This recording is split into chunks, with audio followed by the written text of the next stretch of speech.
Hello बच्चों, let's read the question. तो इस क्वेश्चन में बोला गया है कि which of the following biomolecules have phosphodiester bonds. जहाँ पे ऑप्शंस हमें दिए गए, ए है मोनोसैकेराइड्स इन पॉलीसैकेराइड, बी है अमीनो एसिड्स इन पॉलीपेप्टाइड, सी है nucleic acids in a nucleotide और डी है fatty acids in a diglyceride. सो इस क्वेश्चन की अगर हम की कॉन्सेप्ट के बारे में बात करते हैं, then that will be formation of phosphodiester bond. मतलब हम लोग यहाँ पे बात करने वाले हैं उन सारे बायोमोलिक्यूल्स की जिसमें क्या होता है कि फॉस्फोडाइएस्टर बॉन्ड्स बनते हैं। सो अगर हम लोग फॉस्फोडाइएस्टर बॉन्ड्स, जैसे कि नाम समझ में आ रहा है कि इसमें दो फॉस्फेट बॉन्ड्स रहते हैं, जिसकी वजह से फॉस्फो फॉस्फो फॉस्फेट और एस्टर बॉन्ड्स जो बनते हैं वो दो बॉन्ड्स बनते हैं। That is the reason phosphodiester bonds बोलते हैं। ना ये हमें कहाँ देखने को मिलता है? सो वी ऑल नो कि ये हमें देखने को मिलता है इन केस ऑफ न्यूक्लियोटाइड्स। तो न्यूक्लियोटाइड्स में क्या होता है, अगर हम लोग उसमें डिस्क्राइब करें देन बोल सकते हैं कि जैसे हम लोग जानते हैं न्यूक्लियोटाइड्स जो है they are the building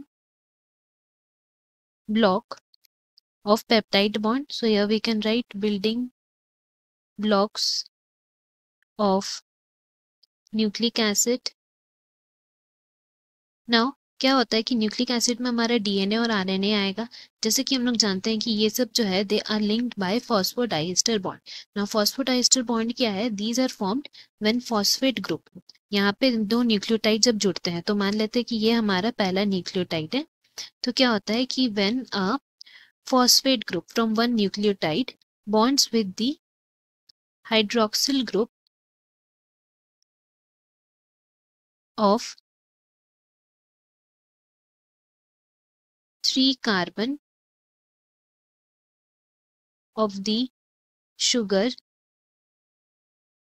of another nucleotide, उस केस में जो बॉन्ड बनता है उसको हम लोग क्या बोलते हैं? Phosphodiester bond. तो यहाँ पे हम लोग लिख सकते हैं, यहाँ पे हमारा एक फॉस्फेट ग्रुप रहेगा, राइट। एंड ये जो फॉस्फेट ग्रुप है वो दूसरे वाले न्यूक्लियोटाइड के हाइड्रोक्सिल ग्रुप से जुड़ेगा, that too basically on the 3 prime carbon of the sugar. तभी हम लोग उसको जो बॉन्ड बनता है उसको हम लोग बोलते हैं क्या? Phosphodiester bond. एंड इसमें क्या होता है कि ये एक तरह का बैकबोन बनाता है for alternating sugar and phosphate groups का।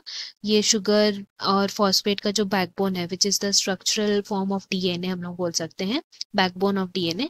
तो वो चीज जो है that is formed with this help. So हम लोग बोल सकते हैं यहाँ पे हमारा करेक्ट ऑप्शन क्या हो जाएगा? Option C, that is nucleic acids in a nucleotide. ना बाकी एग्जाम हम लोग ऑप्शंस की बात करते हैं, लाइक मोनोसैकेराइड्स इन पॉलीसैकेराइड दिया हुआ, तो क्या हुआ है? पॉलीसैकेराइड्स में हमें ग्लाइकोसिडिक बॉन्ड मिलेगा। हम लोग जानते हैं कि कार्बोहाइड्रेट्स में ग्लाइकोसिडिक बॉन्ड्स रहते हैं ना। Amino acids in a polypeptide है, तो हम लोग जानते हैं यहाँ पे हमें पेप्टाइड बॉन्ड्स मिलेंगे प्रोटीन्स के केस में ना। Fatty acids in a diglyceride है, तो इसमें क्या होता है कि फैटी एसिड ग्लिसराइड से मतलब एस्टर बॉन्ड्स यहाँ पे रहेंगे। सो इसीलिए यहाँ पे अगर हम लोग फॉस्फोडाइएस्टर बॉन्ड की बात करें तो वो हमें फॉस्फेट ग्रुप पे मिलेगा, जो कि nucleic acids in a nucleotide में रहता है। इसलिए ऑप्शन सी करेक्ट है।